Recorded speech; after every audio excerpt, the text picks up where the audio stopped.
Screen पे देख सकते हैं lander module. People are applauding.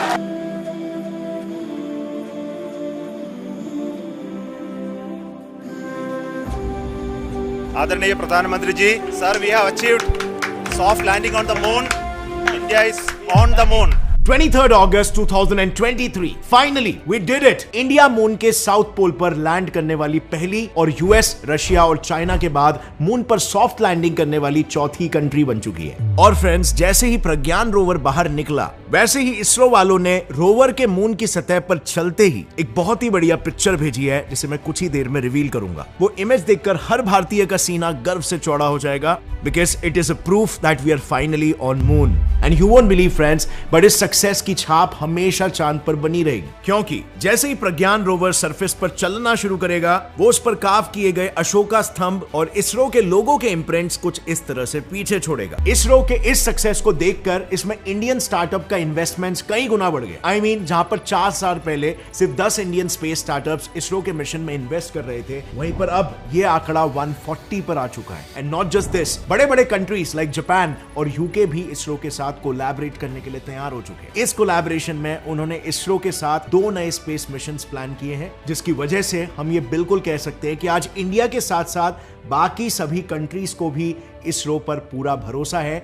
और ये भरोसा था कि इंडिया पहली वो कंट्री बनने वाली है जो साउथ पोल पर सॉफ्ट लैंडिंग करने में सफल होगी। बट वेट फ्रेंड्स, ये सिनेरियो 4 दिन पहले ऐसा बिल्कुल भी नहीं था। You know what? 4 दिन पहले तक रशिया का लूना 25 मिशन इंडिया के चंद्रयान 3 को कांटे की टक्कर दे रहा था। दरअसल 11 अगस्त 2023 को रशिया ने अपने लूनर मिशन लूना 25 को लॉन्च किया था, जिसे अनलाइक चंद्रयान 3 बिना पृथ्वी के अराउंड 5 बार ऑर्बिट किए डायरेक्टली लॉन्चिंग से सीधा मून के ऑर्बिट में दाखिल करवाया गया। और रशियन साइंटिस्टों के कैलकुलेशंस के अनुसार लूना 25 चंद्रयान 3 के 2 दिन पहले मून के साउथ पोल पर लैंड करने वाला था। बट अनफॉर्चुनेटली 19 अगस्त को अपनी आखिरी डीबूस्टिंग फेज के दौरान लूना 25 पर हद से ज्यादा थ्रस्ट लगाने की वजह से वो एक्सपेक्टेड ट्रैजेक्टरी से डिविएट हो गया और सीधा मून से टकराकर क्रैश हो गया। और इसी के साथ उनका ये मिशन वहीं पर खत्म हो गया। लेकिन इसरो के साथ साथ नासा के साइंटिस्ट को यह पक्का भरोसा था कि ऐसा हादसा चंद्रयान 3 के साथ होने के चांसेस काफी कम है। और ऐसा इसीलिए क्योंकि उन सभी को यह पता था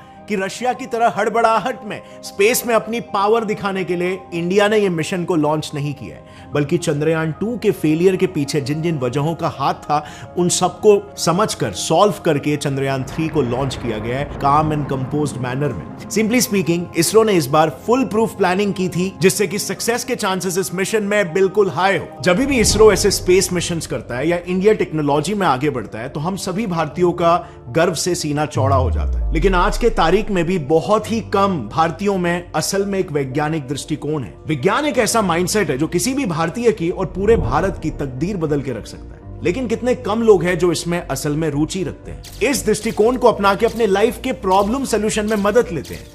well, very less, because Bharat में इन जनरल साइंटिफिक टेम्परामेंट नहीं है और इसी चीज को हम मिलकर बदलना चाहते हैं फ्रेंड्स। और इसीलिए हम सब साइंस लवर्स मिलकर एक मिशन पूरा करने के लिए निकल पड़े हैं, मिशन साइंटिफिक भारत। इस मिशन के बारे में डिटेल में मैं आपको वीडियो के एंड में बताऊंगा, but for now let's continue with the topic. Full proof planning का सबसे इंपॉर्टेंट स्टेप था टेस्टिंग, जहां मिशन के सभी इंस्ट्रूमेंट्स को उनके वर्किंग कंडीशंस के हिसाब से अलग अलग लेवल्स पर टेस्ट किया गया था। और इसमें सबसे पहले इसरो के साइंटिस्टों ने विक्रम लैंडर में फिट किए गए सभी सेंसर्स और नेविगेशन सिस्टम सेपरेटली टेस्ट किए थे, जिसे कोल्ड टेस्टिंग भी कहते हैं। इस टेस्ट का मेजर मोटिव था उनकी टेम्परेचर कैपेसिटी को चेक करना, यानी कि कोल्ड टेम्परेचर्स में वो ठीक से काम कर रहे हैं कि नहीं। क्योंकि जैसे कि हम जानते हैं, चांद की सतह पर कोई भी एटमॉस्फेयर ना होने की वजह से, साथ में उसके साउथ पोल पर सूरज की किरणें ना पड़ने की वजह से वहां का एवरेज तापमान -13 डिग्री सेल्सियस है। और इसीलिए इतना कोल्ड टेम्परेचर होने पर सेंसर्स की हाईएस्ट वर्किंग एफिशिएंसी इंश्योर करने के लिए उन्होंने इससे भी 5 डिग्री कम, यानी कि -18 डिग्री सेल्सियस पर उन्हें टेस्ट किया था। इन सभी सेंसर्स में सबसे इंपॉर्टेंट सेंसर्स थे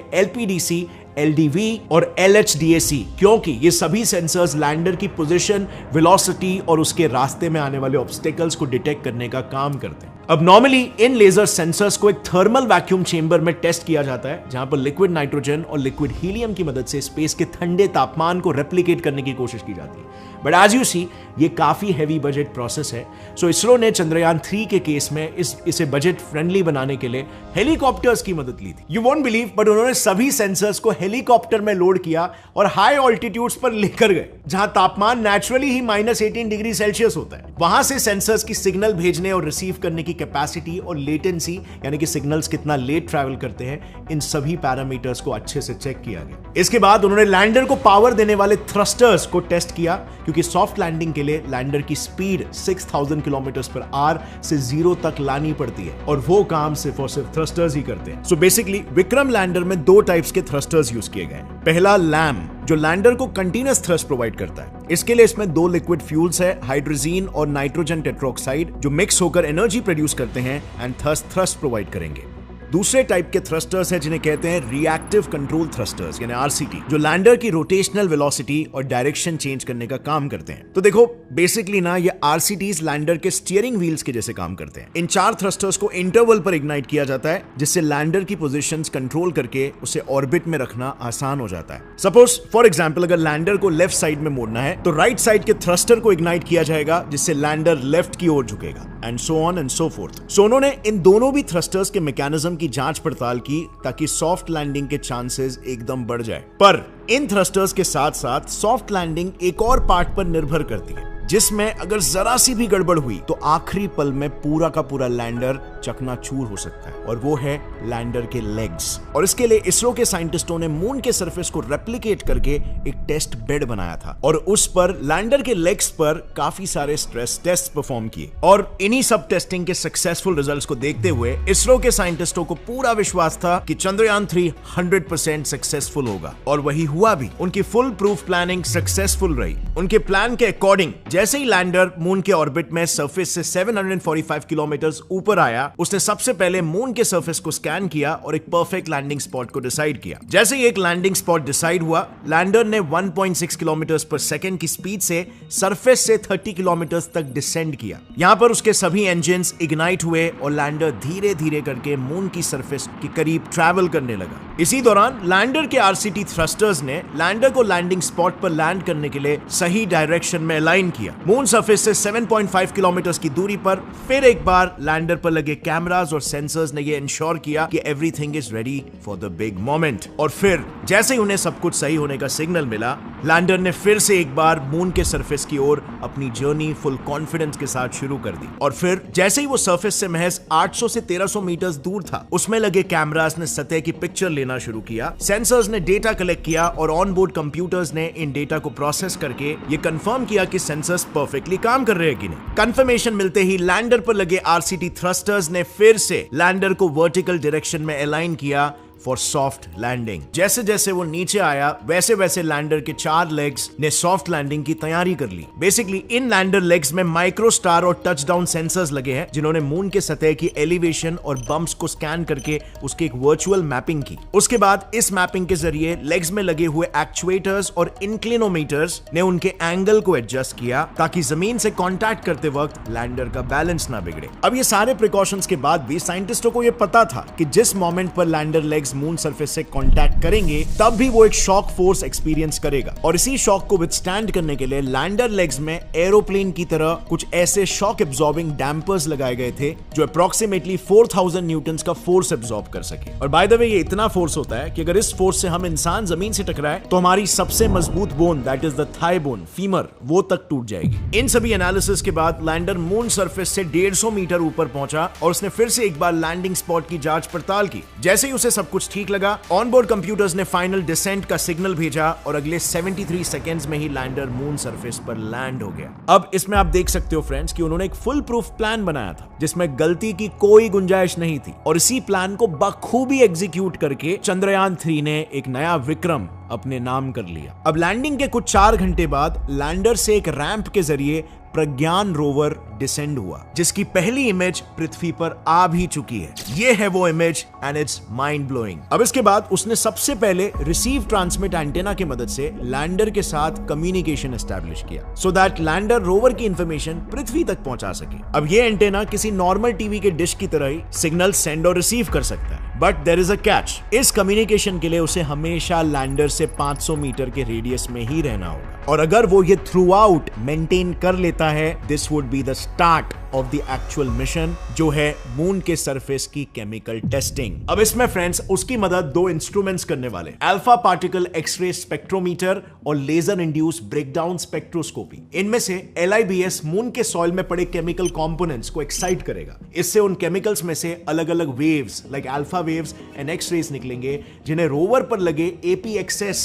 फिर डिटेक्ट करके उन्हें अलग अलग कंपोनेंट्स के स्पेक्ट्रम्स के साथ एनालाइज करेंगे, ताकि मून के साउथ पोल पर सॉइल का कंपोजिशन क्या है इसका पता लगाया जा सके। खैर ये तो वक्त ही बताएगा कि चंद्रयान 1 के मून पर पानी ढूंढने के बाद अब चंद्रयान 3 मून पर क्या नया खोज निकालता है। Well whatever be the case, इस सब के पहले ही कई सारे स्पेस सुपर पावर्स इसरो के साथ कोलैबोरेटिव मिशंस प्लान कर रहे हैं इस सक्सेस के बाद, जिसमें से टॉप और लेटेस्ट स्पेस मिशन है Japan aerospace exploration agency JAXA और इसरो का लूनर पोलर एक्सप्लोरेशन लूपेक्स। इसमें लैंडर बेसिकली इसरो की टेक्नोलॉजी से बनाया जाएगा और रोवर और लॉन्च व्हीकल JAXA का होगा। इसके साथ ही IIST बैंगलोर और कैम्ब्रिज यूनिवर्सिटी मिलकर इसरो की मदद से एक्सो वर्ल्ड्स नाम के एक प्रोजेक्ट को लॉन्च करने वाले हैं, जिसमें एक्सो प्लैनेट्स के एटमॉस्फेयर को स्टडी किया जाएगा। और ये सब कुछ इसीलिए मुमकिन हो पा रहा है क्योंकि इसमें इसरो के साथ साथ कई सारे प्राइवेट इंडियन स्टार्टअप्स का भी कंट्रीब्यूशन है। ये स्टार्टअप्स ये पूरे के पूरे इंडियन स्पेस इकोसिस्टम को डेवलप कर रहे हैं और इनमें फोर फ्रंट पर है companies like Skyroot,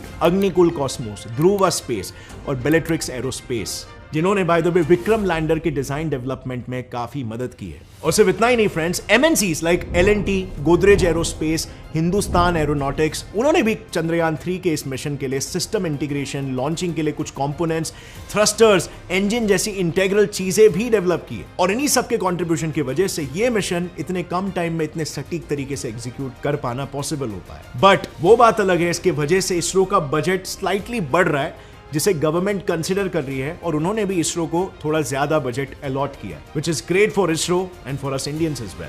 may be ये बजट इंक्रीमेंट थोड़ा पहले आया होता तो इसरो आज के तारीख में काफी सारे बड़े माइलस्टोन्स भी अचीव कर पाया होता। अब फ्रेंड्स, जब भी इसरो ऐसे की माइलस्टोन्स को अचीव करता है, इसमें हम सभी भारतीय गर्व फील करते हैं। और क्यों ना करें, क्योंकि वैज्ञानिक और टेक्नोलॉजी किसी भी देश का बैकबोन होते हैं। लेकिन अनफॉर्चुनेटली आज हमारे देश में लोग साइंस को सिर्फ एज अ सब्जेक्ट देखते हैं, जबकि विज्ञान कोई सब्जेक्ट नहीं बल्कि एक माइंडसेट है। एक ऐसा माइंडसेट जो इंसान को और इंसानी सभ्यता को तरक्की के मार्ग पर लेकर जाता है। और इसीलिए ये हमारा मिशन है फ्रेंड्स कि हम इस देश में वैज्ञानिक दृष्टिकोण को इस कदर फैलाना चाहते हैं कि बच्चा बच्चा साइंस से प्यार करने लगे। इस मिशन को पूरा करने के लिए हमने एक डिस्कॉर्ड सर्वर बनाया है, जिसके 3 मुख्य ऑब्जेक्टिव्स हैं। नंबर 1, कम्युनिटी मेंबर्स के ज्ञान और क्यूरियोसिटी के नीड्स को सेटिस्फाई करना। नंबर 2, साइंटिफिक सॉल्यूशन से प्रैक्टिकली उनकी लाइफ और करियर के प्रॉब्लम्स को सॉल्व करने में मदद करना। नंबर 3, देश भर में विज्ञान और वैज्ञानिक दृष्टिकोण का प्रचार करना, ताकि पूरा देश तरक्की के मार्ग पर आगे बढ़ सके। इस मिशन को सपोर्ट करने के लिए ऑलरेडी 2600 प्लस वॉरियर्स कम्युनिटी को ज्वाइन कर चुके हैं और इसके एग्जीक्यूशन के लिए ऑलरेडी हमने एक डिटेल स्ट्रैटेजी बना दी है, जो कि जैसे ही आप सर्वर ज्वाइन करोगे आपको पता चल जाएगी। इनफैक्ट उस स्ट्रैटेजी पर काम भी शुरू हो गया है। साथ ही में आप हमारा विजन वीडियो भी देख सकते हो कि हम कैसा भारत क्रिएट करना चाहते हैं, जो वीडियो सिर्फ कम्युनिटी मेंबर्स ही देख सकते हैं। सो अगर आप भी फ्रेंड्स इस मिशन में अपने दिल से और कन्वीनियंस के हिसाब से इस पे कंट्रीब्यूट करना चाहते हैं, तो कम्युनिटी का लिंक मैंने डिस्क्रिप्शन में दे दिया है। हमें साथ मिलकर इसे पूरा करना होगा। I will meet you face to face soon. Till then, take care. जय विज्ञान, जय हिंद।